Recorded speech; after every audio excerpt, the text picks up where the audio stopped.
ഒരിക്കലൊരു കള്ളൻ ഒരു വലിയ ടെക്സ്റ്റൈൽ ഷോപ്പിൽ കയറി സാരികൾ മോഷ്ടിക്കുകയായിരുന്നു. അയാൾ വലിയ തിരക്കിലായിരുന്നുവെങ്കിലും സാരികളുടെ വില ശ്രദ്ധിക്കാതിരുന്നില്ല. കുറഞ്ഞ വിലയുള്ള സാരികൾക്ക് കൂടുതൽ വിലയായിരുന്നു സാരികളിൽ കടയുടമ ഇട്ടിരുന്നത്.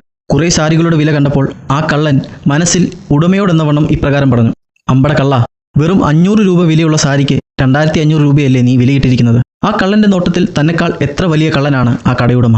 ആരാണ് വലിയ കള്ളൻ? കുറച്ച് സാരികൾ മോഷ്ടിച്ചുകൊണ്ടു പോകുന്ന ഈ കള്ളനോ, യഥാർത്ഥ വിലയേക്കാൾ അനേകമടങ്ങ് വില വാങ്ങുന്ന കടയുടമയോ? കള്ളൻ പരമരഹസ്യമായി രാത്രിയിൽ മോഷ്ടിക്കുന്നു. കടയുടമ ലേബൽ എഴുതി വെച്ച് പകൽ സമയം പരസ്യമായി അവിടെ വരുന്ന എല്ലാവരെയും ചൂഷണം ചെയ്തുകൊണ്ടിരിക്കുന്നു. ആരാണ് കൂടുതൽ മോഷണം നടത്തുന്നത്? നിശ്ചയമായും കടയുടമ തന്നെ. പക്ഷേ ആരും ആ കടയുടമയെ ഒരു മോഷ്ടാവെന്ന് വിളിക്കാറില്ല. എന്നാൽ രഹസ്യമായി മോഷ്ടിക്കുന്നവനെ പിടിച്ച് ജയിലിൽ ഇടുകയും ചെയ്യും. കൈക്കൂലി വാങ്ങുന്നത് തെറ്റെന്ന് പൊതുവേ നാം പറയും. അതുപോലെയാണ് കൈക്കൂലി കൊടുക്കുന്നതും.